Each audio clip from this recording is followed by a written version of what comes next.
السلام علیکم ورحمۃ اللہ وبرکاتہ. کیا حال ہے سب کا؟ الحمد للہ. نحمده ونصلی علی رسولہ الکریم. اما بعد فاعوذ باللہ من الشیطان الرجیم. بسم اللہ الرحمن الرحیم. رب اشرح لی صدری ویسر لی امری واحلل عقدۃ من لسانی یفقہوا قولی. قرآن مجید پڑھنے والوں کا جنت میں مقام. ابو ہریرہ رضی اللہ عنہ سے روایت ہے کہ رسول اللہ صلی اللہ علیہ وسلم نے فرمایا، قرآن قیامت کے دن اس آدمی کے روپ میں آئے گا جس کا رنگ اڑا ہوا ہوگا، اور اپنے ساتھی سے پوچھے گا، کیا تو مجھے پہچانتا ہے؟ پھر قرآن کہے گا، میں وہی ہوں جو تجھے راتوں کو بیدار اور دوپہروں کو پیاسا رکھتا تھا، یعنی رات کو قیام کے لیے اور دن کو پڑھنے کے لیے. اور یقیناً ہر تاجر اپنی تجارت کے پیچھے ہوتا تھا، یعنی بزنس والے بزنس کی طرف دوڑ رہے ہوتے تھے، اور میں آج ہر تاجر کو چھوڑ کر تیرے لیے ہوں. یعنی وہ جو دنیا کے پیچھے دوڑ رہے تھے، میں ان کے پیچھے نہیں جا رہا، کیونکہ تو میرے پیچھے آتا تھا، اس لیے آج میں تیرے پیچھے آیا ہوں. پھر اسے دائیں ہاتھ میں بادشاہت اور بائیں ہاتھ میں ہمیشگی دے دی جائے گی. اس کے سر پر وقار کا تاج رکھا جائے گا. اس کے والدین کو 2 عمدہ پوشاکیں پہنائی جائیں گی. وہ اس قدر بیش بہا قیمت کی ہوگی، یعنی اتنی زیادہ قیمتی ہوگی کہ دنیا و ما فیہا کی قیمت ان کا مقابلہ نہیں کر سکتی. وہ دونوں کہیں گے، اے رب، یہ پوشاکیں ہمارے لیے کہاں سے؟ کہا جائے گا، اپنے بیٹے کو قرآن سکھانے کی وجہ سے. صاحب قرآن کو روز قیامت کہا جائے گا کہ پڑھتا جا اور جنت کے درجے چڑھتا جا، اور اسی طرح ٹھہر ٹھہر کر پڑھ جس طرح تو دنیا میں ٹھہر ٹھہر کر پڑھتا تھا. پس تیرا مقام وہ ہوگا جہاں تیری آخری آیت ہوگی. تو اللہ تعالیٰ سے دعا ہے کہ وہ ہمارے بچوں کو بھی اس کی توفیق دے، خود ہمیں بھی توفیق دے، اور قرآن کی قدر و قیمت کو سمجھنے کی توفیق دے. کیونکہ ہم سمجھتے ہیں وہ کوئی ایکسٹرا کام کر رہے ہیں، وہ ایکسٹرا کام ختم کر لے تو پھر مین سٹریم میں آ جائیں گے. یعنی قرآن کو ایک زائد یا فالتو کام نہیں سمجھنا چاہیے، اس کو اپنی جگہ ایک اہمیت دینی چاہیے. 17واں پارہ. اعوذ باللہ من الشیطان الرجیم. بسم اللہ الرحمن الرحیم. اقترب للناس حسابهم وهم في غفلة معرضون. ما يأتيهم من ذكر من ربهم محدث إلا استمعوه وهم يلعبون. لاهية قلوبهم وأسروا النجوى الذين ظلموا هل هذا إلا بشر مثلكم أفتأتون السحر وأنتم تبصرون. شروع کرتی ہوں اللہ کے نام سے جو بے انتہا مہربان نہایت رحم فرمانے والا ہے. اقترب للناس حسابهم وهم في غفلة معرضون. لوگوں کے حساب کا وقت قریب آ پہنچا ہے جبکہ وہ ابھی تک غفلت میں منہ موڑے ہوئے ہیں. اشارہ ہے قرب قیامت کی طرف اور اس بات کی طرف کہ انسان کی موت قریب ہی ہے، یعنی جس سے انسان کو یہ پتہ چل جائے گا کہ اب عمل کی مہلت ختم ہے اور اب حساب کا وقت ہے. جو شخص دنیا سے فوت ہو کر جاتا ہے اس کا قبر میں بھی ایک مختصر سا حساب ہوتا ہے. اس سے سوال کیے جاتے ہیں، من ربو کا، ما دینو کا، من نبیو کا. اور جب انسان قیامت کے دن اٹھے گا تو اس سے باقاعدہ حساب لیا جائے گا. وہ حساب کس بارے میں ہوگا کہ اس نے زندگی کن کاموں میں گزاری، جوانی کہاں گزاری، اس نے مال کہاں سے کمایا اور کہاں خرچ کیا، اور جو علم حاصل کیا اس پر عمل کتنا کیا. تو اس لیے ہم میں سے ہر ایک کو اپنے آخری وقت کی اور اپنے حساب کتاب کی فکر ہونی چاہیے. تو ہر انسان کی موت اس کی قیامت ہی ہوتی ہے. نبی صلی اللہ علیہ وسلم نے فرمایا، نہ میں دنیا سے ہوں نہ دنیا مجھ سے ہے. یہ تو وقتی طور پر جیسے ایک ٹرانزٹ میں آئے ہیں، رکے ہیں اور پھر آگے جانا ہے. بے شک مجھے اور قیامت کو اس طرح بھیجا گیا ہے کہ ہم ایک دوسرے سے آگے بڑھنے کی کوشش میں ہیں. رسول اللہ صلی اللہ علیہ وسلم کے ساتھی سہل بن سعد سے روایت ہے، وہ کہتے ہیں کہ رسول اللہ صلی اللہ علیہ وسلم نے مجھ سے فرمایا، مجھے اور قیامت کو اس انگلی اور اس انگلی کی طرح بھیجا گیا ہے. یعنی آپ نے شہادت کی انگلی اور اس کے ساتھ والی انگلیاں دونوں کو اکٹھا کر دیا. یعنی آپ کے بعد اب اور کوئی نبی نہیں آئے گا، بلکہ اب ہم قیامت کی طرف ہی جا رہے. اور ایک حقیقت ہے کہ دنیا کی ایگزسٹنس میں جتنا وقت گزر چکا ہے اس کے مقابلے میں اب آئندہ بہت تھوڑا باقی رہ گیا ہے اور قیامت قریب ہی ہے. ابی ابن کعب سے مروی ہے، وہ فرماتے ہیں جب رات کا تہائی حصہ گزر جاتا تو رسول اللہ صلی اللہ علیہ وسلم اٹھ کھڑے ہوتے اور فرماتے، اے لوگو، اللہ کو یاد کرو، اللہ کو یاد کرو. آ گئی کانپنے والی، اس کے بعد زلزلے کا ایک اور جھٹکا آ پڑے گا، آ گئی موت اپنی سختیوں کے ساتھ. تو یہاں پر ہم دیکھتے ہیں کہ نبی صلی اللہ علیہ وسلم لوگوں کو، جو رات کا آخری حصہ بہت میٹھی نیند آنے کا وقت ہوتا ہے نا، تو اس وقت خبردار کر رہے ہیں کہ آ گئی کانپنے والی، یعنی قیامت زلزلے کے ساتھ آئے گی، اور آ گئی موت اپنی سختیوں کے ساتھ. یعنی بڑی قیامت تو بعد میں آئے گی، لیکن چھوٹی قیامت جو موت ہے وہ بھی بہت قریب ہے، اور موت کی اپنی سختیاں ہیں. نبی صلی اللہ علیہ وسلم نے یہ بھی فرمایا کہ جنت تم سے تمہارے جوتے کے تسمے سے بھی زیادہ قریب ہے، اور اسی طرح آگ بھی. تو انسان جنت کے لیے کوشاں رہے. ما یأتیہم من ذکر من ربہم محدث الا استمعوہ وہم یلعبون. جب بھی ان کے پاس ان کے رب کی طرف سے کوئی نئی نصیحت آتی ہے، یعنی نئی آیات اترتی ہیں، تو وہ اسے سن لیتے ہیں مگر کھیل میں پڑے رہتے ہیں. یعنی اس میں کوئی غور و فکر نہیں کرتے اور اس کے مطابق عمل نہیں کرتے، آخرت کی کوئی تیاری نہیں کرتے، کوئی نصیحت حاصل نہیں کرتے. لاہیۃ قلوبہم واسروا النجوى الذین ظلموا. ان کے دل تو اور باتوں میں منہمک ہیں، یعنی آخرت کی فکر کرنے کی بجائے یہ دنیا کے بارے میں فکر مند ہیں. اور یہ ظالم خفیہ مشورے کرتے ہیں کہ کیا یہ تمہارے جیسا بشر ہی نہیں، یعنی یہ بھی تو ایک انسان ہی ہے، پھر تم دیکھتے بھالتے اس کے جادو میں کیوں پھنستے ہو. یعنی نبی صلی اللہ علیہ وسلم کے بارے میں شکوک و شبہات لوگوں کے دلوں میں ڈالتے تھے اور نان سیریس رویہ اختیار کرتے تھے، اور آپس میں ایک دوسرے سے مشورے کر کے وہ پروپیگنڈا پھر عام کرتے. رسول نے کہا کہ آسمان اور زمین میں جو بھی بات ہو رہی ہو، میرا رب اسے خوب جانتا ہے، کیونکہ وہ سب کچھ سننے اور جاننے والا ہے. یعنی اس قسم کی کانسپریسیز اور اس قسم کی وسپرنگ اور ایسی باتیں آپ تک بھی پہنچتی، لیکن تسلی کس بات سے ہوتی کہ میرا رب سن رہا ہے ان باتوں کو، وہ جانتا ہے، وہ خود ان سے نبٹ لے گا.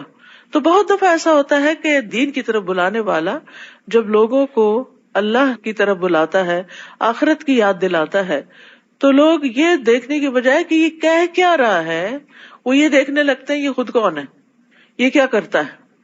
اور کوئی بھی انسان انسانوں کے معیار پہ پورا نہیں اتر سکتا. آپ جو چاہیں کر لیں، تھوڑی سی تعریف کریں گے اور بہت ساری تنقید کریں گے. آپ نیکی کے راستے پر ہوں، آپ غلط کام کر رہے ہوں، آپ اچھا کر رہے ہوں، برا کر رہے ہوں، لوگ اس پہ تبصرہ کرنے سے باز نہیں رہتے. تو اسی طرح پیغمبر علیہ السلام کے اوپر بھی وہ طرح طرح کے الزامات لگاتے تھے، ہر روز ایک نیا الزام لے کر آتے. تو اس پر آپ کا طرز عمل کیا ہوتا کہ میرے رب کو سب پتا ہے، میں کون ہوں، میری حقیقت کیا ہے، میں جو پیش کر رہا ہوں وہ کیا چیز ہے، اور جو اس کا نتیجہ ہے وہ کیا ہے، اور ان سب باتوں کو رب جانتا ہے. اس لیے فکر کی بات نہیں، بلکہ وہ تو یہ کہتے ہیں کہ یہ قرآن کی آیات پراگندہ خواب ہیں، یہ رات کو کوئی خواب دیکھتے ہیں اور صبح اٹھ کے ہمیں سنانے لگتے ہیں آیتوں کی شکل میں، نعوذ باللہ. بلکہ یہ اس کی اپنی خود ساختہ چیز ہے، اس کو اللہ کا کلام نہیں مانتے، نبی صلی اللہ علیہ وسلم کی گھڑی ہوئی بات سمجھتے، بلکہ یہ شاعر ہے. ورنہ اسے ہمارے پاس کوئی ایسا معجزہ لانا چاہیے جیسا کہ پہلے رسول معجزات دے کر بھیجے گئے تھے. حالانکہ جس بستی کو بھی ہم نے ان سے پہلے ہلاک کیا وہ ایمان نہیں لائی تھی، تو گویا اب یہ ایمان لائیں گے. یعنی پہلوں کو بھی معجزے دکھائے گئے، نہیں مانے تو یہ بھی ماننے والے نہیں. اور اے نبی، آپ سے پہلے ہم نے جتنے بھی رسول بھیجے وہ سب مرد ہی تھے جن کی طرف ہم وحی کرتے تھے. لہٰذا اگر تم لوگ یہ بات نہیں جانتے تو اہل الذکر، اہل کتاب سے پوچھ لو. یہ بڑا اہم ایک اصول دیا گیا، فَاسْأَلُوا أَهْلَ الذِّكْرِ إِن كُنتُمْ لَا تَعْلَمُونَ، کہ جو بات انسان کو نہ معلوم ہو وہ علم والوں سے پوچھ لیا کرے. یعنی پوچھنے میں، جاننے میں اس کو کوئی حیا نہیں ہونی چاہیے، کوئی جھجک نہیں ہونی چاہیے.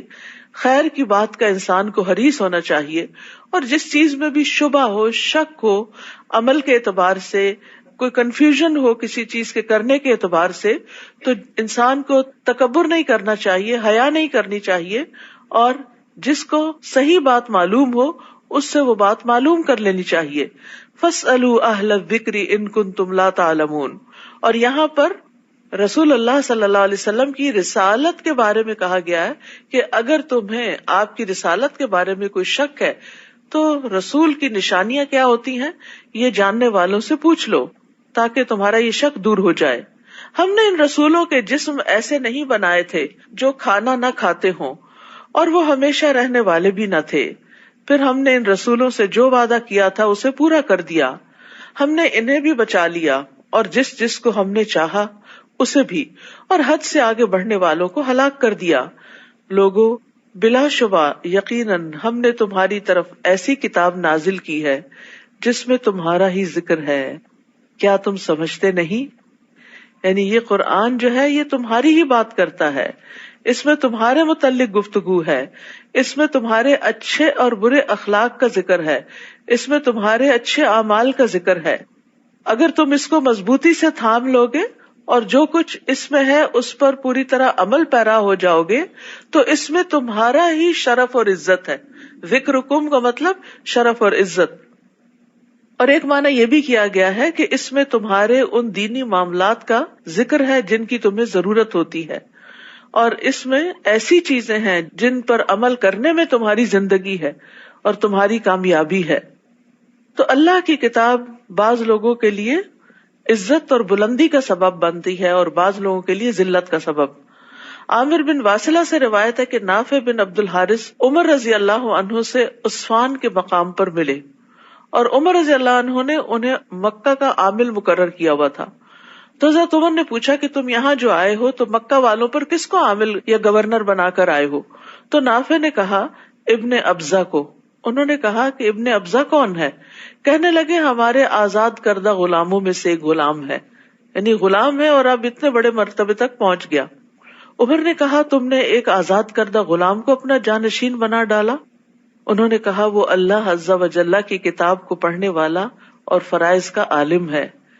عمر رضی اللہ عنہ نے کہا واقعی تمہارے نبی نے سچ فرمایا، بے شک اللہ اسی کتاب کے ذریعے بہت سے لوگوں کو اونچا کرتا ہے اور بہتوں کو اس کے ذریعے نیچے گراتا ہے. یعنی اگر کوئی خالص نیت کے ساتھ اس کتاب کو پڑھتا ہے تو اللہ تعالیٰ اس کتاب کی وجہ سے لوگوں کے دلوں میں اس کی محبت ڈال دیتا ہے، اس کو بلند مقام عطا کرتا ہے، اور اس کی دنیا بھی آسان ہو جاتی ہے اور آخرت بھی. اور جب کوئی شخص اس کو دنیاوی مقاصد کے لیے پڑھتا ہے یا پھر خراب نیت کے ساتھ پڑھتا ہے تو اپنی دنیا اور آخرت دونوں کا نقصان کرتا ہے. وَكَمْ قَصَمْنَا مِنْ قَرْيَةٍ كَانَتْ ظَالِمَةً وَأَنشَأْنَا بَعْدَهَا قَوْمًا آخَرِينَ. کتنی ہی ایسی بستیاں ہیں جن کے رہنے والے ظالم تھے تو انہیں ہم نے پیس کے رکھ دیا اور ان کے بعد دوسرے لوگ پیدا کر دیے. اب پچھلی بستیوں کے انجام سے خبردار کیا جا رہا ہے. یاد رکھیے کہ یہ سورت الانبیاء ہے اور اس میں انبیاء کا ذکر کثرت کے ساتھ ہے، یعنی سورت کے اندر جو کانٹینٹ ہے وہ انبیاء سے متعلق ہے. اور یہاں بھی جو بات کی جا رہی ہے جن بستیوں کی طرف بھیجے گئے تھے انبیاء، ان کے ساتھ کیا بیتی اس کا ذکر کیا جا رہا ہے. فَلَمَّا أَحَسُّوا بَأْسَنَا اذا ہم منہا یرکضون. پھر جب ان کو ہمارا عذاب محسوس ہوا تو لگے وہاں سے بھاگنے. ہم نے کہا بھاگو نہیں بلکہ اپنے مکانوں اور اس عیش و عشرت کے سامان کی طرف لوٹ آؤ جس سے تم مزے اڑا رہے تھے، شاید کہ تم سے حقیقت حال کے متعلق سوال کیا جائے. قالوا یا ویلنا انا کنا ظالمین. وہ کہنے لگے ہائے افسوس ہم ہی خطا کار تھے کہ دنیا کے پیچھے بھاگتے رہے. وہ یہی پکارتے رہے یہاں تک کہ ہم نے انہیں کٹی ہوئی کھیتی کی طرح بنا دیا اور وہ بجھ کر وہیں ڈھیر ہو گئے. جیسے کوڑے کا ڈھیر ہوتا ہے ایسے ہی مرنے کے بعد ان کے جسموں کا ڈھیر تھا اور ان کے اندر کوئی رمق باقی نہیں رہی، کوئی شان و شوکت اور کوئی دنیا کی لذت جسے وہ حاصل کرتے تھے وہ باقی نہ رہی ان کے لیے، سب کچھ ختم ہو کے رہ گیا. اور یہ لفظ جو ہے نا بہت میننگ فل ہے، جعلناہم حصیدا خامدین، ہم نے ان کو بجھے ہوئے ڈھیر کی طرح کر دیا. یعنی جیسے آگ جلانے کے بعد راکھ کا ایک ڈھیر ہو جاتا ہے، بس اس طرح وہ ڈھیر بن کے رہ گئے جس کے اندر کوئی زندگی کی حرارت اور کوئی رمق نہ تھی. اور ہم نے آسمان، زمین اور جو کچھ ان کے درمیان ہے انہیں محض کھیل کے طور پر پیدا نہیں کیا کہ انسان ان چیزوں کو دیکھ کر انجوائے کرے، ان کو کام میں لائے اور پھر رب کو راضی نہ کرے. اگر ہمارا مقصود کھیل ہی ہوتا تو اپنے ہاں ہی ایسا کر سکتے تھے، بلکہ ہم باطل پر حق کی ضرب لگاتے ہیں تو حق باطل کا بھیجا نکال دیتا ہے اور باطل شکست کھا کر بھاگ اٹھتا ہے، اور تمہارے لیے ہلاکت ہے ان باتوں کی وجہ سے جو تم بیان کرتے ہو. آسمانوں اور زمین میں جو کچھ ہے سب اسی کا ہے، اور جو مخلوق یعنی فرشتے اس کے حضور میں ہیں یعنی آسمانوں میں ہیں وہ اس کی بندگی سے اکڑتے نہیں، تکبر نہیں کرتے، اور نہ ہی وہ اکتاتے ہیں، یعنی عبادت کر کر کے تھکتے نہیں. آج کل تھوڑی سی ایکسٹرا عبادت ہو رہی ہے تو ہم سب اپنا اپنا جائزہ لے سکتے ہیں کہ ذرا سی اگر رکعت لمبی ہونے لگے، ذرا سا قیام کا وقت لمبا ہونے لگے، ذرا سا قرآن کا وقت زیادہ ہونے لگے، اپنا جو ذاتی مطالعہ بھی کرتے ہیں تو ہم یون کرنے لگتے ہیں، تھک جاتے ہیں، ہلنے جلنے شروع ہو جاتے ہیں. لیکن فرشتے ایسے نہیں کرتے، وہ مستقل طور پر عبادت کرتے ہیں، دم لیتے ہی نہیں. رسول اللہ صلی اللہ علیہ وسلم نے صحابہ سے پوچھا، کیا جو کچھ میں سن رہا ہوں تم سب بھی وہ سن رہے ہو؟ انہوں نے کہا ہم تو کوئی چیز نہیں سن رہے. آپ نے فرمایا بے شک میں تو آسمان کے چرچرانے کی آواز سن رہا ہوں. یہ اس طرح ہوتا ہے جیسے چارپائی پر اگر زیادہ لوگ بیٹھ جائیں نا تو اس کی چولہے ہلنے لگتی ہیں. تو آسمان کتنا بڑا ہے اور آسمان چرچرا رہا ہے بوجھ سے، اور اسے چرچرانے پر ملامت بھی نہیں کیا جا سکتا کیونکہ وہاں تو ایک بالشت کے برابر بھی جگہ ایسی نہیں جہاں کوئی فرشتہ سجدہ یا قیام نہ کر رہا ہو. سبحان اللہ. پھر اللہ کو ہماری عبادتوں کی کیا ضرورت ہے؟ اور وہ تو جب اللہ کی عبادت کرتے ہیں تو پوری طرح یکسو ہو کے کرتے ہیں. ہم بعض اوقات کھڑے تو اللہ کے حضور ہوتے ہیں اور سوچ دنیا کے بارے میں رہے ہوتے ہیں. ہماری کیا عبادت ہے؟ پھر بھی اللہ تعالیٰ نے فرشتوں سے انسان کو سجدہ کروایا کہ یہ اپنے شوق سے عبادت کرے گا. تو اللہ تعالیٰ ہمیں عبادت کی توفیق دے اور اس کی محبت عطا کرے، اور ہم اس کو اتنا معمولی نہ سمجھیں کہ ٹھیک ہے جو بھی ہو گیا سو ہو گیا، جیسی بھی ہو گئی، جتنی بھی ہو گئی خیر ہے. نہیں، اس میں ایک دوسرے سے آگے بڑھنے کی کوشش کریں. یسبحون اللیل والنہار لا یفترون، وہ دن رات اس کی تسبیح کرتے ہیں اور کبھی دم لیتے ہی نہیں، رکتے ہی نہیں، کنٹینیوس نان سٹاپ تسبیح. ہم زیادہ سے زیادہ کتنی دیر ذکر کر لیتے ہیں؟ ہم ذکر شروع کرتے ہیں، ادھر بچے نے کچھ کیا اس کو سمجھانے میں لگے، اس کے بعد خود بھی اپنا ذکر بھول گئے.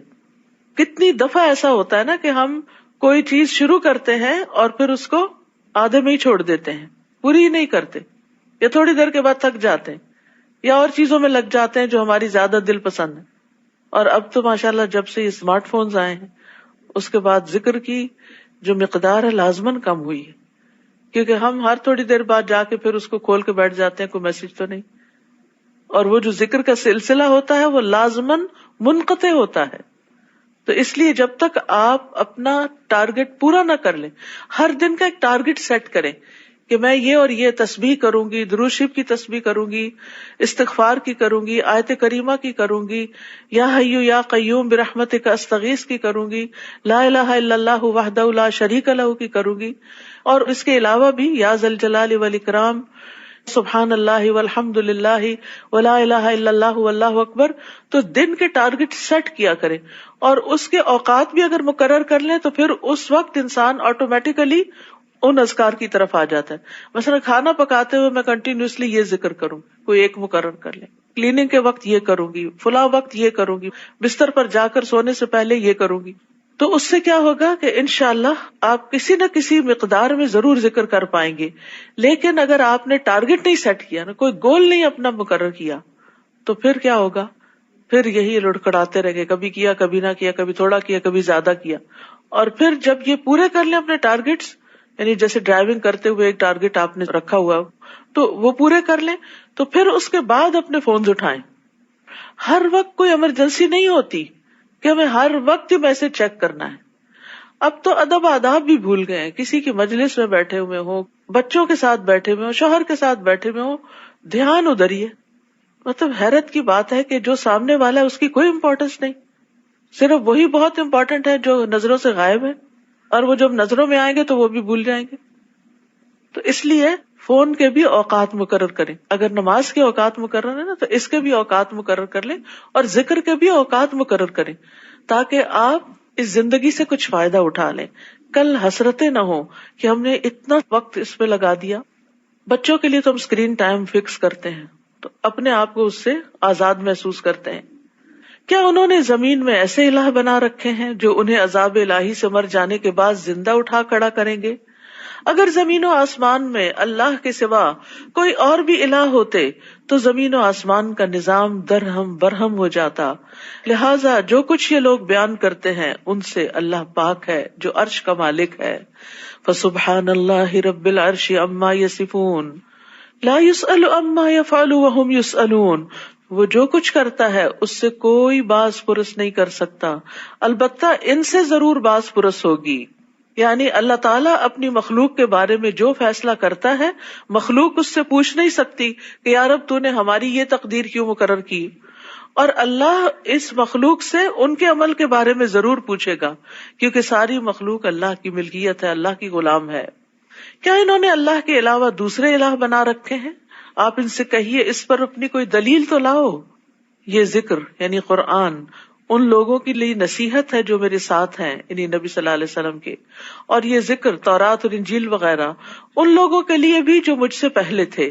یعنی اللہ نے پہلے لوگوں کے لیے بھی ذکر بھیجا اور محمد صلی اللہ علیہ وسلم کی امت کے لیے بھی, مگر ان میں سے اکثر لوگ حق بات کو نہیں جانتے, لہٰذا وہ اس سے منہ پھیر لیتے ہیں. اور آپ سے پہلے ہم نے جو بھی رسول بھیجا اس کی طرف یہی وحی کرتے رہے کہ میرے سوا کوئی الہ نہیں, لہٰذا صرف میری ہی عبادت کرو.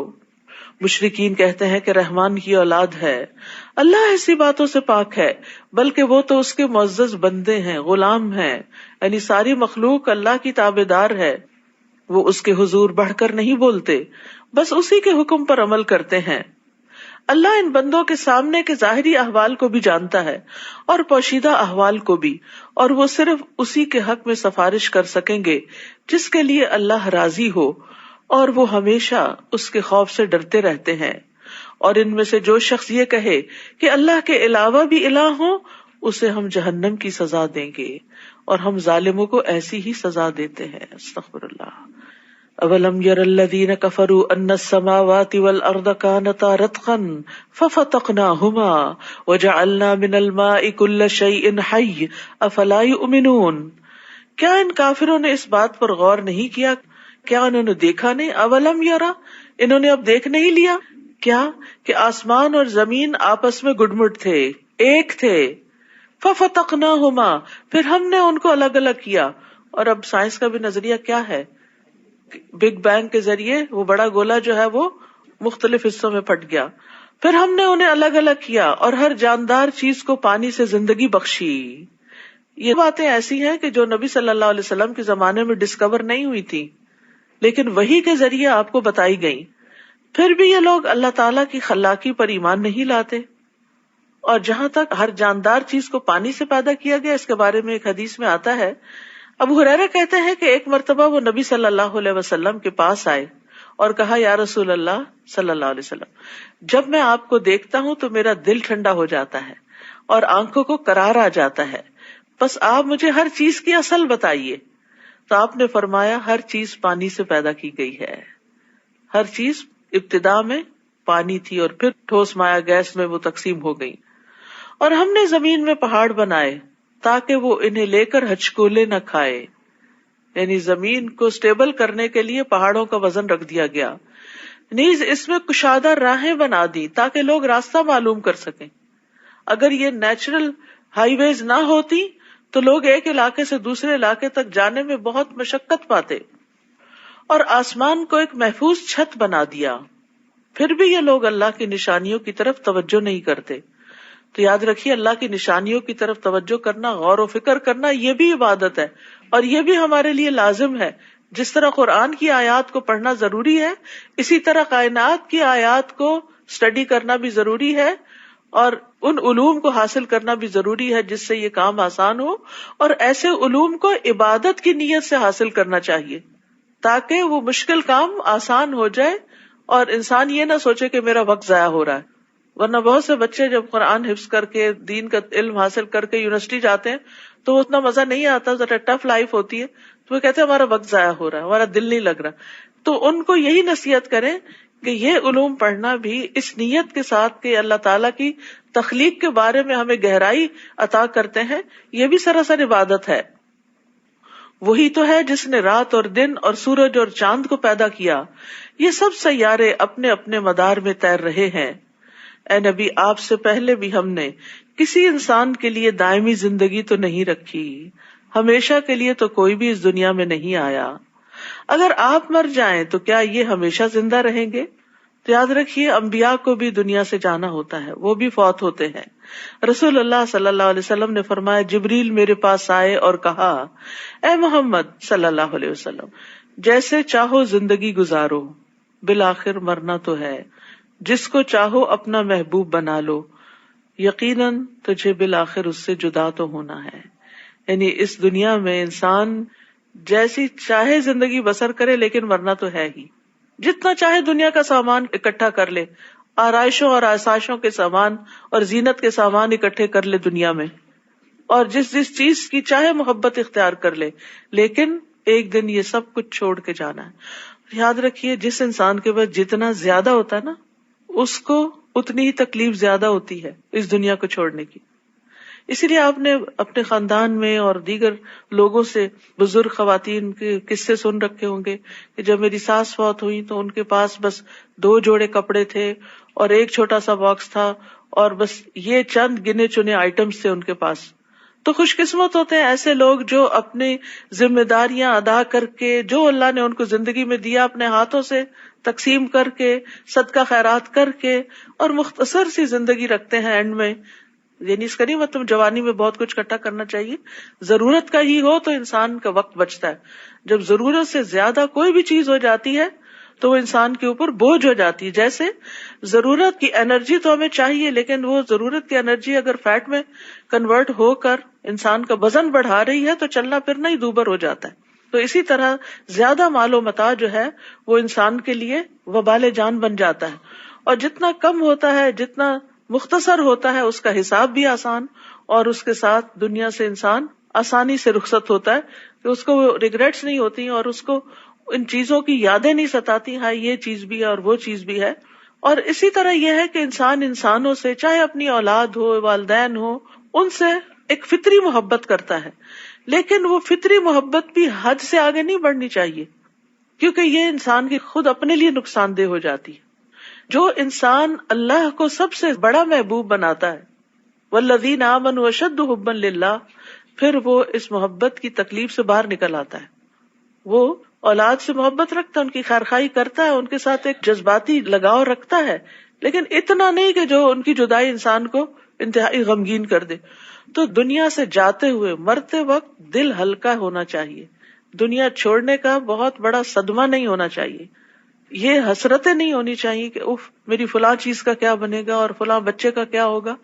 اللہ ہے نا، ان سب چیزوں کو اللہ کے سپرد کر دینا چاہیے. اس کا یہ مطلب نہیں ہے سارے خیالات آپ کو مرتے وقت اچانک ہی کہیں سے الہام ہو جائیں گے. یہ ابھی سے آپ کو عملی طور پہ کرنا ہوگا، یہ چیزیں اپنی سوچ کا حصہ بنانی ہوگی. اور کس طرح انسان پریکٹیکلی ان چیزوں سے پھر تھوڑا ڈسٹینس ہوتا ہے جب انسان اپنی عبادت پہ فوکس کرتا ہے، اور اس وقت ان چیزوں سے ڈیٹیچ ہوتا ہے. جب انسان انسانوں کی بھلائی کے لیے کام کرتا ہے تو اس وقت ان چیزوں سے کچھ ڈیٹیچ ہوتا ہے. لیکن اگر انسان اللہ کے دین کے لیے وقت نہیں نکالتا، عبادت کے لیے وقت نہیں نکالتا، اور صرف انہی چیزوں میں کھویا رہتا ہے، تو پھر یہ چیزیں وبال جان بن جاتی، یہ انسان کے لیے بہت بڑا صدمہ بن جاتی.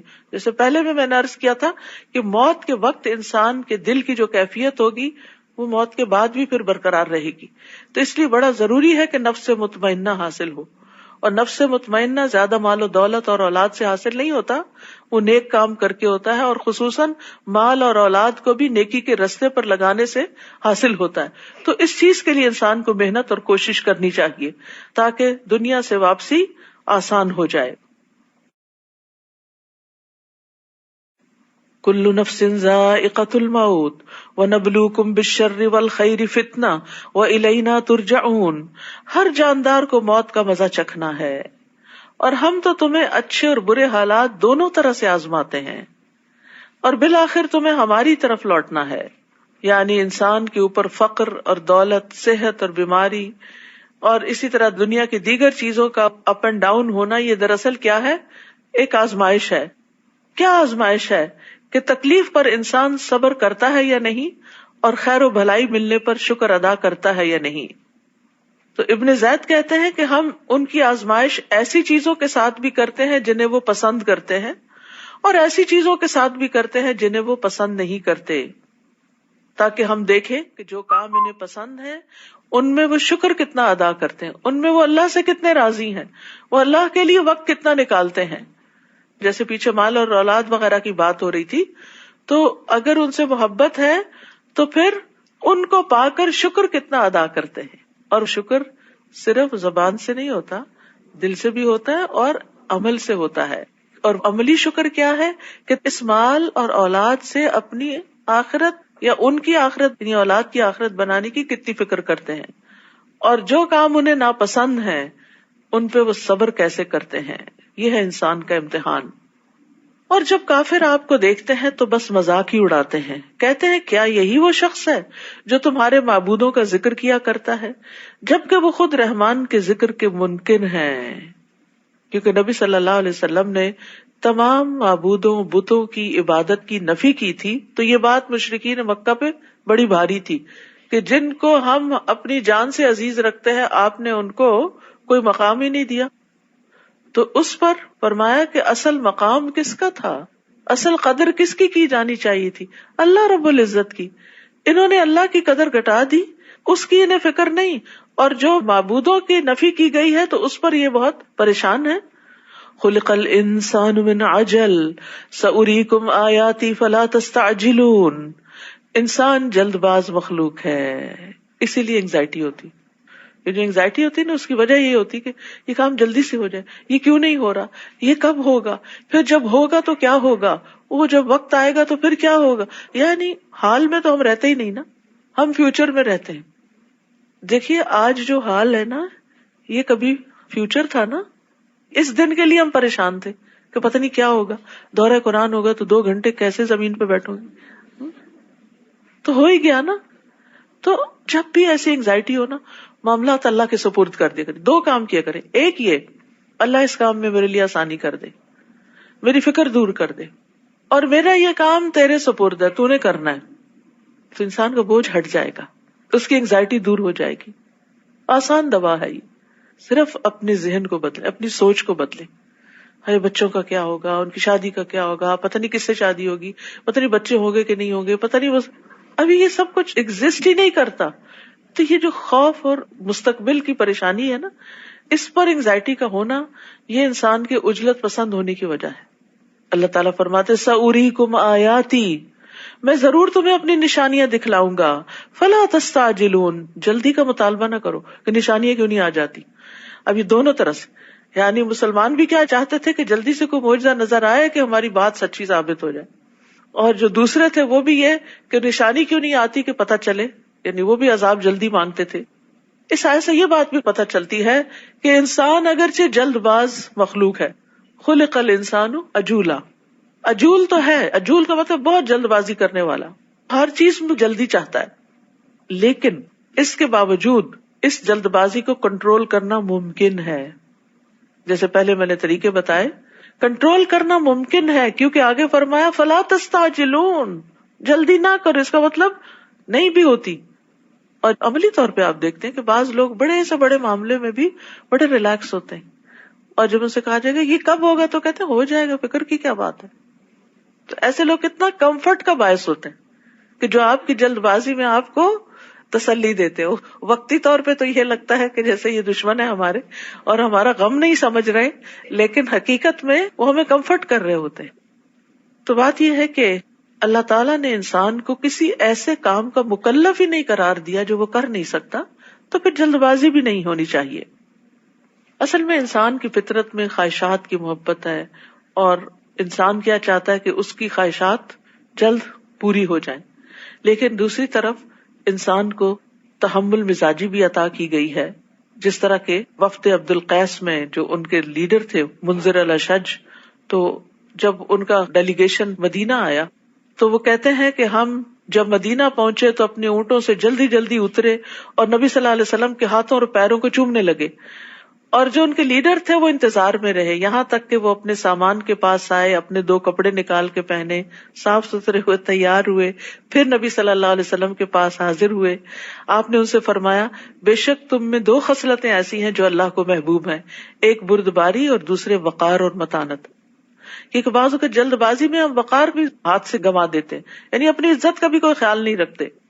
انہوں نے کہا اللہ کے رسول صلی اللہ علیہ وسلم کیا یہ دونوں خصلتیں جو مجھ میں ہیں میں نے ان کو اختیار کیا یا اللہ نے مجھ میں پیدائشی رکھی؟ تو فرمایا بل اللہ جبلک علیہما، بلکہ اللہ نے تمہاری جبلت میں یہ رکھ دی ہیں. اس پر انہوں نے کہا الحمدللہ الذی جبلنی علی خصلتین یحبہم اللہ ورسولہ، اللہ کا شکر جس نے مجھے ایسی 2 خصلتوں کے ساتھ پیدا کیا جن دونوں کو اللہ اور اس کے رسول پسند فرماتے ہیں. اب اس میں آپ دیکھیے کہ آپ نے ان لوگوں کی نسبت ان کی تعریف کی جو آرام سے آئے. بعض اوقات ہم سمجھتے ہیں کہ ہم پہلے چھلانگ لگا کے پہنچیں گے تو شاید ہم دوسرے کی آنکھوں کا تارا بن جائیں گے، اور اس میں ہڑبونگ مچا دیتے ہیں، کیوں توڑ دیتے ہیں، دھکم پیل کرتے ہیں، جیسے حجر اسود کے پاس ہو رہی ہوتی ہے. لیکن کچھ لوگوں کو آپ دیکھیں بڑے صبر سے کھڑے ہوتے ہیں اور وہ جائزہ لے رہے ہوتے ہیں کہ کہاں سے تھوڑا سا موقع ملے گا تو پھر اندر کو جائیں گے، کسی کو بھی اذیت نہیں دیتے. آپ دیکھیں احرام کا تو مطلب ہی کیا کہ آپ فلی ان پیس ہے اور ہر چیز آپ کی آس پاس کی بھی پیس میں ہے. لیکن اسی احرام کی حالت میں جب آپ انسانوں کو ذلیل کرتے ہیں اور ان کو تکلیف دیتے ہیں تو پھر اس کا اصل مقصد ہی ختم ہو جاتا ہے. مجھے تو لگتا ہے کہ یہ حجر اسود کا بوسہ بھی ایک امتحان ہے، ایک آزمائش ہے ہمارے لیے کہ ایک طرف دل بہت چاہتا ہے اور دوسری طرف اس کے کرنے میں جو رکاوٹیں حائل ہوتی ہیں پھر وہ یا تو انسان کو لوٹا دیتی ہیں یا پھر صبر سے انتظار کرواتی ہیں. تو یاد رکھیے کہ انسان جلد باز ہے، کچھ کے اندر تحمل رکھ دیا گیا ہے، کچھ کو اڈاپٹ کرنا پڑتا ہے، اس کو اپنے اندر لانا پڑتا ہے. نیز وہ مسلمانوں سے کہتے ہیں اگر تم سچے ہو تو وعدہ عذاب کب پورا ہوگا؟ کاش یہ کافر لوگ اس وقت کا علم رکھتے جب وہ آگ سے نہ تو اپنے چہروں کو بچا سکیں گے اور نہ اپنی پشتوں کو، اور نہ ہی انہیں کہیں سے مدد مل سکے گی. اب دیکھیں کہ جیسے توے کے اوپر پراٹھا ہوتا ہے نا، تو جب آپ ہاتھ سے اٹھاتے ہیں، چمٹے سے نہیں اٹھائیں، تو لمحوں کا جو انٹریکشن ہوتا ہے نا وہ کتنا تکلیف دہ ہوتا ہے. لمحوں کا. اس وقت سوچا کریں کیا مجھ میں اتنی سکت ہے کہ میں اس آگ پر کھڑی ہو جاؤں، اس توے پہ اپنے پاؤں رکھ دوں؟ استغفر اللہ. سوچ بھی نہیں سکتے. تو پھر میں کیوں نہ ان کاموں کو چھوڑ دوں جن پر میرا رب ناراض ہے، جو اس کو پسند نہیں. کہیں ایسا نہ ہو کہ میں اپنے آپ کو جسٹیفائی کر کے غلط کام کرتی رہوں کہ سب ٹھیک ہے اور وہ اللہ کی نظر میں ٹھیک نہ ہو اور اس پر پکڑ ہو جائے. کیونکہ جن چیزوں کو انسان غلط سمجھتا ہے ان پر تو توبہ معافی بھی کرتا ہے، اور جن چیزوں کو انسان جسٹیفائی کر لیتا ہے ان پہ تو استغفار بھی نہیں کرتا. کاش یہ کافر لوگ اس وقت کا علم رکھتے جب وہ آگ سے نہ تو اپنے چہروں کو بچا سکیں گے اور نہ اپنی پشتوں کو، اور نہ ہی انہیں کہیں سے مدد مل سکے گی، بلکہ وہ عذاب یکدم ان پر آ پہنچے گا جو ان کے احسان خطا کر دے گا. یہ حیران پریشان رہ جائیں گے تو نہ یہ اسے دفع کر سکیں گے اور نہ ہی انہیں کچھ مہلت ملے گی. اے نبی آپ سے پہلے رسولوں کا بھی مذاق اڑایا جا چکا ہے، مگر ان کا مذاق اڑانے والے اسی چیز میں خود گر گئے جس کا وہ مذاق اڑاتے تھے. آپ ان سے پوچھئے کون ہے جو رات اور دن میں رحمان کے عذاب سے تمہاری حفاظت کرتا ہے، بلکہ یہ لوگ تو اپنے رب کے ذکر تک سے منہ موڑے ہوئے ہیں. یہاں رات کا ذکر پہلے کیا گیا کیونکہ دن کے آغاز میں پہلے رات ہی اور پھر اس سے دن نکلا ہے، اور یہاں خاص طور پر اس لیے کہ رات خوف اور ڈر کا وقت ہوتا ہے اور اندھیرے میں انسان بعض اوقات تکلیف اٹھا جاتے ہیں. کیا ان کے کچھ ایسے الہ ہیں جو ہمارے مقابلے میں ان کو بچا سکیں؟ تو وہ خود بھی اپنی مدد نہیں کر سکتے اور نہ انہیں ہماری تائید حاصل ہے، بلکہ اصل بات یہ ہے کہ ہم نے انہیں اور ان کے آباء و اجداد کو طویل مدت تک سامان زیست سے فائدہ پہنچایا. کیا یہ دیکھتے نہیں کہ ہم ان کی زمین کو مختلف سمتوں سے گھٹاتے چلے آ رہے ہیں؟ پھر کیا یہی غالب رہیں گے؟ بات یہ ہے کہ خوشحالی کا لمبا عرصہ، سکون اور اطمینان کا بعض اوقات انسان کو دھوکے میں ڈال دیتا ہے. انسان سمجھتا ہے سب اچھا ہی ہے، کوئی تکلیف نہیں آئی، لمبی عمر ہے، صحت والی عمر ہے، تو انسان اس دھوکے میں پڑ جاتا ہے کہ یہ کبھی نعمت زائل نہیں ہوگی، اور وہ اللہ کی اطاعت کی طرف رغبت نہیں کرتا. اتنے میں یکا یک کوئی بیماری آ جاتی. تو دو طرح کے لوگ ہوتے ہیں، ایک تو یہ کہ وہ انتہائی مایوس ہو جاتے ہیں، انتہائی اکھڑ. پچھلے دنوں کسی نے ذکر کیا کہ میرے ہسبینڈ جو ہے ہماری 40 یا 50 سال کی رفاقت ہے اور انتہائی بہترین شوہر ثابت ہوئے، اور انہوں نے کبھی بھی کوئی غلط کام نہیں کیا بظاہر، لیکن اچانک ان کا کینسر ڈائگنوز ہوا ہے اور بالکل الٹ گئے. یعنی اس قدر اریٹیٹڈ، ایجیٹیٹڈ، اور کسی چیز پہ راضی نہیں اور ایکسپٹ ہی نہیں کر رہے کہ میرے ساتھ یہ ہو کیوں گیا. تو وہ سارا کچھ بدل کے رہ گیا. تو بعض اوقات ایسا ہوتا ہے کہ خوشحالی یا آرام اور صحت کی حالت میں انسان اچھا ہوتا ہے، لیکن جو ہی تکلیف آتی ہے تو اس سے صبر کا دامن چھوٹ جاتا ہے. تو انسان ہمیشہ یاد رکھے ہر نعمت کو اور ہر سہولت کو یہ سمجھ کے کہ یہ شاید آخری دن ہو، شاید آخری وقت ہو، اس کو اللہ کی اطاعت میں صرف کرے. آپ ان سے کہیے میں تو وحی کے ذریعے ہی تمہیں ڈراتا ہوں، مگر جنہیں ڈرایا جائے وہ بہرے ہوں تو وہ پکار کو نہیں سنتے، اور اگر انہیں تیرے رب کے عذاب کی ایک لپٹ بھی چھو جائے تو وہ فوراً بول اٹھے افسوس ہم پر، یقیناً ہم ہی ظالم تھے.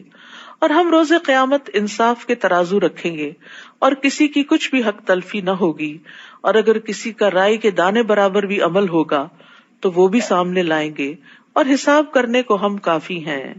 تو یاد رکھیے جن نیکیوں کو ہم معمولی سمجھتے ہیں، بہت آسان سمجھتے ہیں، ان کا بھی وزن ہوگا. رسول اللہ صلی اللہ علیہ وسلم نے فرمایا 5 چیزیں کیا ہی خوب ہیں اور میزان عمل میں کتنی بھاری ہیں، لا الہ الا اللہ، اللہ اکبر، سبحان اللہ، الحمدللہ، اور وہ نیک اولاد جو فوت ہو جائے اور اس کے ماں باپ اس پر اجر کی نیت سے صبر کریں. یعنی بعض اوقات انسان اپنی اولاد کی بڑی اچھی تربیت کرتا ہے، بڑا قابل بناتا ہے اس کو، لیکن انسان جو بڑھاپے میں پہنچتا ہے بچہ فوت ہو جاتا ہے، جوانی میں فوت ہو جاتا ہے. تو انسان کہتا ہے میرے جانے کے دن تھے، بچہ چلا گیا، میرے لیے کون دعائیں کرے گا اور میرے لیے کون صدقہ جاریہ ہوگا. تو یہاں یہ بتایا گیا کہ اگر اولاد پہلے بھی چلی جاتی ہے اور آپ اس پر صبر کرتے ہیں تو یہ بھی بہت بڑے اجر کا باعث ہے. اللہ تعالیٰ کسی بھی حال میں انسان کو محروم نہیں رکھتا. پھر اسی طرح یہ ہے کہ ہر چیز میزان میں تولی جائے گی. نبی صلی اللہ علیہ وسلم نے فرمایا جس شخص نے اللہ پر ایمان کے ساتھ اور اس کے وعدہ ثواب کو جانتے ہوئے اللہ کے راستے میں گھوڑا وقف کیا تو اس گھوڑے کا جی بھر کے کھانا پینا، اس کا پیشاب، اس کی لید، سب قیامت کے دن اس کی ترازو میں ہوگا. یعنی آپ اللہ کے راہ میں اگر کوئی چیز دیتے ہیں تو اس چیز کا بھی وزن ہوگا. یعنی گھوڑا جو کچھ کھاتا ہے وہ کھانے کا بھی وزن ہے، جو نکالتا ہے اس کا بھی وزن ہے، اور خود اس گھوڑے کا بھی وزن ہے. اور وہ جو کچھ کرے گا یعنی اللہ کے راستے میں جیسے جیسے اس کو استعمال کیا جائے گا وہ اس کے لیے اجر و ثواب ہی کا باعث ہوگا. اس لیے آپ دیکھیے کہ صدقہ جاریہ کے کاموں میں لگانا بہت بڑی نیکی کا کام ہے. یا تو گھوڑا تیار کرنے کی بات ہے نا، آپ کسی انسان کو تیار کرتے ہیں، آپ اس کو پڑھاتے ہیں، لکھاتے ہیں، یعنی فی سبیل اللہ اپنی اولاد کو لگاتے ہیں کہ ان سے کسی قسم کی دنیا کا فائدہ نہیں اٹھاتے بلکہ ان کو دین کے لیے وقف کرتے ہیں. تو جو آپ نے ان پہ مال لگایا، جو انہوں نے عمل کیے اور جو ان کے آگے صدقہ جاریہ بنا، وہ سارا آپ کے میزان میں آئے گا. مثلا یہی ایک بلڈنگ ہے، ایک مثال کے طور پر جس میں آپ بیٹھے ہیں، یہ پنکھا جو چل رہے ہیں، یہ جو لائٹس استعمال ہو رہی ہیں، یہ جن لوگوں کا بھی اس میں حصہ جائے گا وہ ان کے لیے صدقہ جاریہ بنے گا. یہ ساری چیزیں بھی بیچ میں تولی جائیں گی. یعنی میزان میں اعمال بھی تولے جائیں گے اور اعمال جو ہے وہ مختلف شکلوں کی صورت میں آئیں گے اور خود انسان بھی تولے جائیں گے. اور اسی لیے ایک حدیث میں آتا ہے کہ ایک کافر جو دنیا میں بہت موٹا تازہ ہوگا، قیامت کے دن میزان میں مچھر کے پر برابر بھی اس کا وزن نہیں ہوگا. لیکن حضرت عبداللہ بن مسعود جن کی پنڈلیاں بہت پتلی تھی کہ تیز ہوا بھی چلتی تو ذرا ہلنے لگتے تھے تو لوگ ان کے اوپر حیران ہوتے تھے. تو آپ فرماتے ہیں یہ پنڈلیاں میزان میں احد پہاڑ سے بھی زیادہ وزنی ہیں. تو انسان جو کچھ بھی اللہ کے راستے میں وقف کرتا ہے، ایک ٹیبل ہی، ایک چیئر ہی، کوئی بھی چیز جو دیتا ہے تو یہ سارا کچھ انسان کے لیے ایک جاری صدقہ بن جاتا ہے، اور اس کے ساتھ اس کے میزان میں ان سے جتنی جتنی خیر نکلی وہ سب تولی جاتی ہیں. پھر اسی طرح شہادتین کا بھی وزن ہے، یعنی اشہد ان لا الہ الا اللہ اشہد ان محمد الرسول اللہ جب آپ کہتے ہیں تو یہ بھی میزان میں رکھے جائیں گے اور میزان کا پلڑا جھک جائے گا. ان کلمات کی بھی اتنی زیادہ قیمت ہے. پھر فرمایا وَلَقَدْ آتَيْنَا مُوسَى وَهَارُونَ الْفُرْقَانَ وَضِيَاءً وَذِكْرًا لِلْمُتَّقِينَ، اور بلا شبہ ہم نے موسیٰ اور ہارون کو جو کتاب دی تھی یعنی تورات، وہ حق و باطل میں فرق کرنے والی تھی اور ایسے پرہیزگاروں کے لیے روشنی اور نصیحت تھی جو اپنے رب سے بن دیکھے ڈرتے ہیں اور وہ روز قیامت سے ڈرتے رہتے ہیں. اور یہ قرآن بھی ایسی ہی بابرکت نصیحت ہے. وَهَذَا ذِكْرٌ مُبَارَک، یہ ذکر جو اس وقت آپ سن رہے ہیں یہ برکت والا ہے. برکت کا مطلب ہوتا ہے کسی چیز میں اضافہ ہونا اور اس کا قائم رہ جانا، یعنی نمو بھی اور ثبات بھی.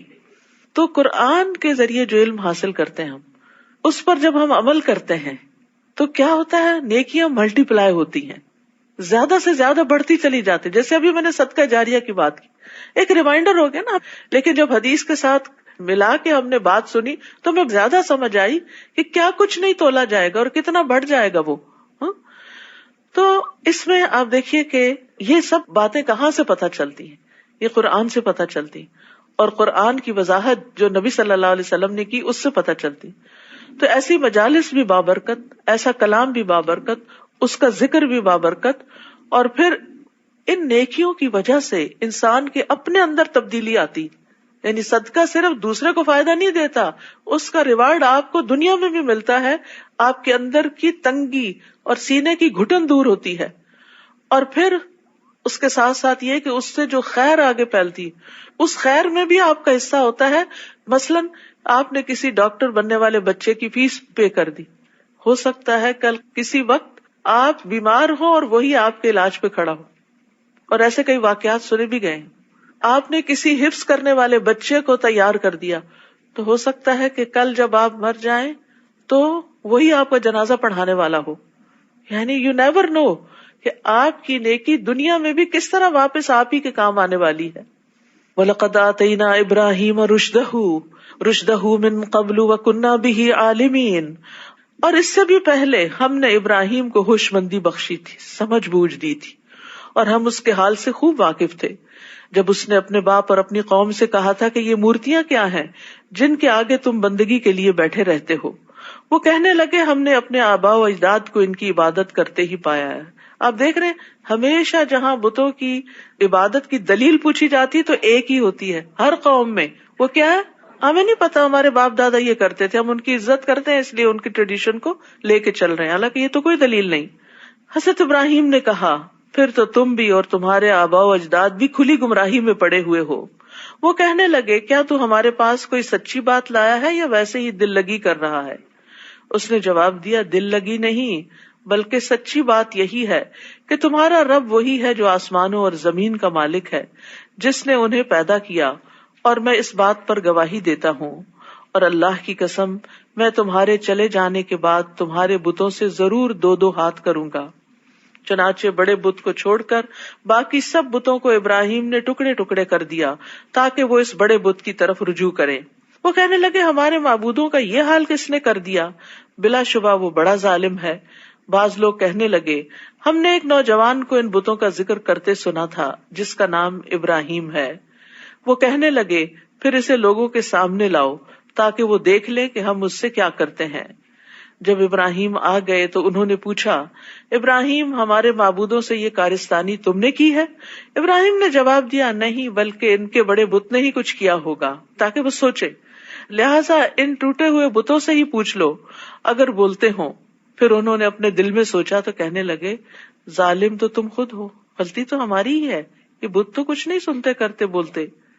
پھر لاجواب ہو کر شرم کے مارے سر نگوں ہو گئے، یعنی تھوڑی دیر کے لیے روشنی ہوئی، اور کہنے لگے یہ تو تمہیں معلوم ہی ہے کہ یہ بت بولتے نہیں.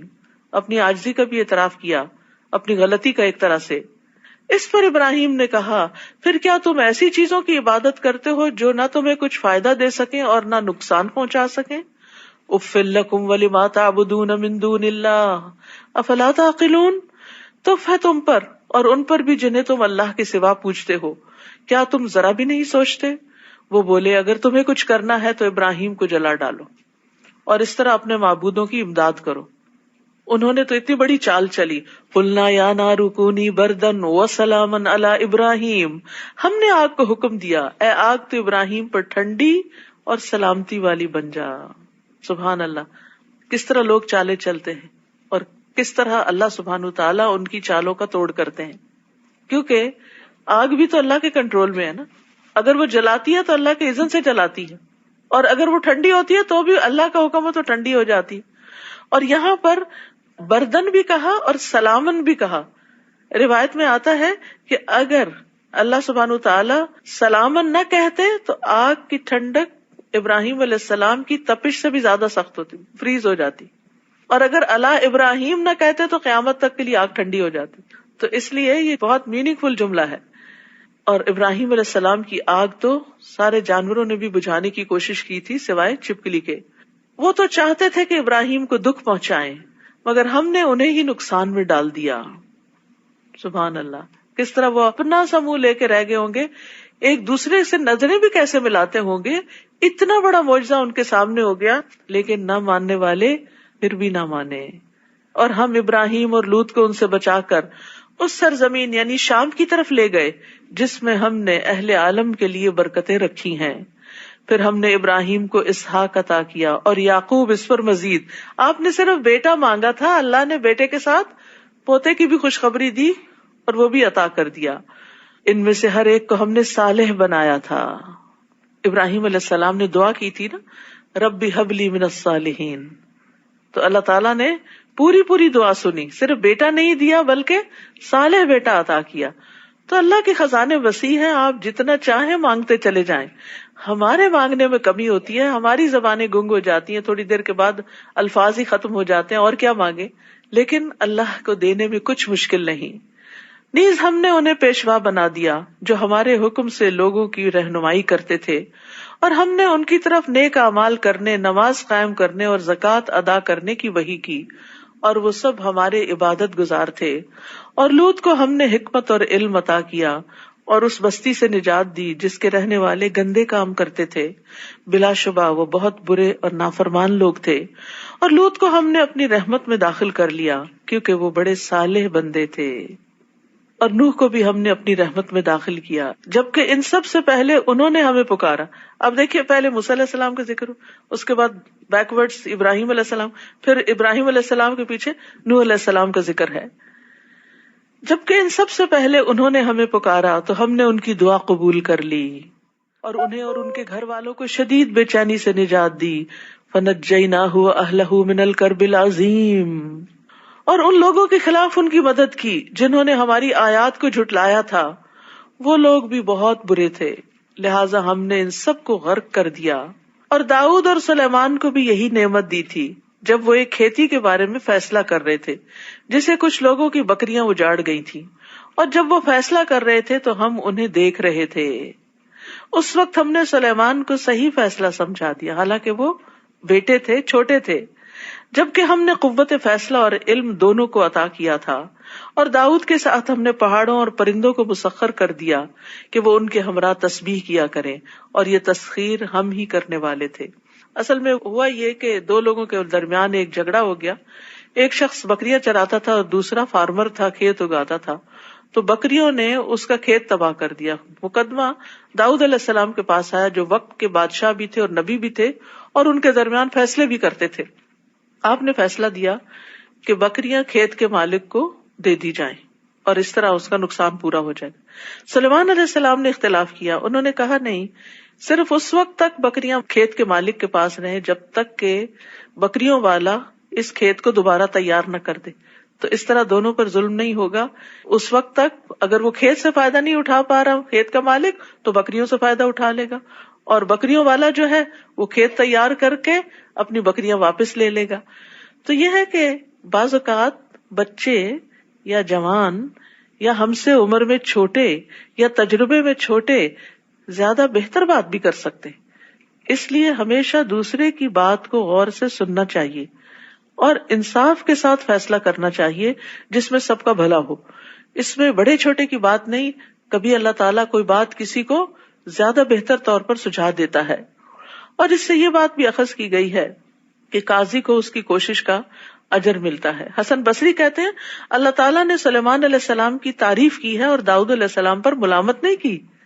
فیصلہ ان کا بھی ٹھیک تھا اپنی جگہ، لیکن سلیمان علیہ السلام کا زیادہ درست تھا. تو عمرو بن عاص کہتے ہیں انہوں نے نبی صلی اللہ علیہ وسلم کو یہ فرماتے ہوئے سنا، جب حاکم یعنی قاضی اپنے اجتہاد سے کوئی فیصلہ کرے پھر وہ فیصلہ صحیح ہو تو اسے دگنا ثواب ملتا ہے، اور اگر فیصلہ کرتے وقت اجتہاد کرے اور غلط کر جائے تو اسے صرف ایک اجر ملتا ہے. یعنی دونوں صورتوں میں اجر ملتا ہے. اللہ تعالیٰ کسی کی بھی محنت ضائع نہیں کرتا.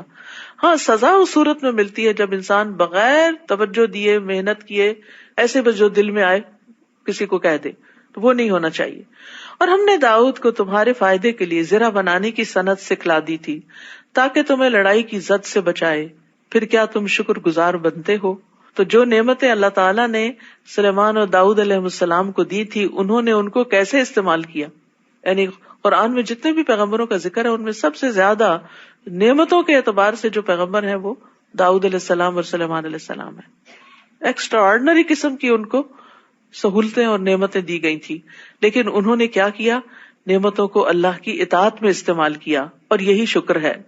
نیز ہم نے سلیمان کے لیے تیز و تند ہوا کو مسخر کر دیا تھا. آج آپ دیکھیں ٹورنیڈوز جو آتے ہیں کس قدر تباہی مچاتے ہیں، کوئی قوت ان کو روک نہیں سکتی.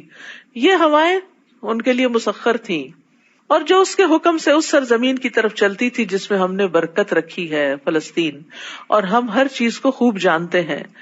شیطانوں کو بھی اس کے تابع بنا دیا تھا جو اس کے لیے سمندر میں موتی اور جواہرات نکالنے کے لیے غوطہ لگاتے، سمندر سے چیزیں نکال کے لاتے تھے جنات، اور اس کے علاوہ اور بھی کئی کام کرتے تھے، اور ہم ہی ان سب کے محافظ تھے. یعنی جن اصل میں ہمارے کنٹرول میں تھے. اور یہی نعمت ہم نے ایوب کو بھی دی تھی جب انہوں نے اپنے رب کو پکارا، مجھے بیماری لگ گئی ہے اور تو سب رحم کرنے والوں سے بڑھ کر رحم کرنے والا ہے. ہر بیمار کو یہ دعا پڑھنی چاہیے، انی مسنی الضر وانت ارحم الراحمین فاستجبنا لہ. چنانچہ ہم نے اس کی دعا قبول کر لی اور جو بیماری انہیں لگی تھی اسے دور کر دیا. 18 سال ایوب علیہ السلام بیمار ہے. اب دیکھیے ایک طرف داؤد اور سلیمان علیہ السلام ہے جنہیں نعمتوں سے آزمایا جا رہا ہے، اور دوسری طرف ایوب علیہ السلام ہے جو اتنی شدید بیماری سے آزمائے جا رہے ہیں. تو یہ اللہ کا فیصلہ ہوتا ہے، اور اللہ تعالیٰ ہر ایک کی کیپیسٹی دیکھتا ہے کہ کس کو کس طریقے سے آزمایا جائے. اور انہیں ہم نے صرف اس کے اہل و عیال ہی نہ دیے، یعنی صبر کا نتیجہ یا بدلہ کتنا میٹھا تھا پھر، بلکہ ان کے ساتھ اتنے ہی اور بھی دیے. اور یہ ہماری طرف سے خاص رحمت تھی، اور اس میں بھی عبادت گزاروں کے لیے ایک سبق تھا. یعنی ایوب علیہ السلام کی آزمائش میں ایک بہت بڑا سبق ہے، تاکہ کوئی بھی آزمائش میں جب مبتلا ہو نیک سے نیک انسان تو وہ یہ نہ سمجھے کہ شاید میں نے کوئی گناہ کیا ہے، یا ہمیں کسی اور کے بارے میں بھی ججمنٹل نہیں ہونا چاہیے. بعض اوقات ہم دیکھتے ہیں نا کہ کوئی بہت دیندار انسان ہوتا ہے لیکن اللہ تعالیٰ اس کے اوپر کوئی امتحان ڈال دیتا ہے، کسی بھی قسم کا ہو سکتا ہے. تو پہلا خیال شیطان کیا ڈالتا ہے دل میں؟ کچھ کیا ہوگا نا کہ پکڑ آ گئی، پتہ نہیں کیا کیا تھا چھپ کے جو پکڑ آئی. کچھ نہیں کہہ سکتے. عبادت گزاروں کے لیے سبق ہے اس میں کہ عبادت کے باوجود بھی امتحان آ سکتا ہے، بیماری آ سکتی ہے، مصیبت آ سکتی ہے، اولاد میں کوئی تکلیف اور پریشانی آ سکتی ہے. تو وہ ایوب علیہ السلام کے صبر کرنے سے تسلی پکڑیں جو اللہ نے ان کی تقدیر میں لکھی ہوئی تھی، اور پھر وہ ویسا ہی کیا جیسا اللہ نے چاہا. اور پھر عبادت گزاروں پر جب کوئی تکلیف آئے تو وہ سوچے کہ ایوب علیہ السلام تو انتہائی عبادت گزار اللہ کے نبی تھے، اگر ان پہ تکلیف آ گئی تو ہم پہ بھی آ سکتی ہے. یہ اللہ تعالیٰ کی ضروری نہیں کہ ناراضگی ہو. اور ایک اور روایت میں آتا ہے اللہ جس کے ساتھ بھلائی کا ارادہ کرتا ہے اس کو مصیبت میں مبتلا کر دیتا ہے. تو چھوٹی مصیبت بڑی مصیبت اللہ کی طرف راغب ہونے کا ذریعہ بنتی ہے، گناہوں کی معافی کا ذریعہ بنتی ہے، صاف پاک ہونے کا ذریعہ بنتی ہے. تو اس لیے تکلیف کو اپنے حق میں کوئی بھی برا نہ سمجھے، اس پہ باویلا نہ کرے، اللہ سے ناراض نہ ہو، اس کو اللہ کی ناراضگی کا ذریعہ ہی نہ سمجھے بلکہ پاک ہونے کا ذریعہ سمجھے، اور یہ اللہ کی محبت کی علامت بھی ہوتی ہے۔ رسول اللہ صلی اللہ علیہ وسلم نے فرمایا، بے شک اللہ عز و جل جب کسی قوم سے محبت کرتا ہے تو انہیں آزمائش میں مبتلا کر دیتا ہے، پھر جو شخص صبر کرتا ہے اسے صبر ملتا ہے، اور جو جزا فضا کرتا ہے اس کے لیے جزا فضا ہے۔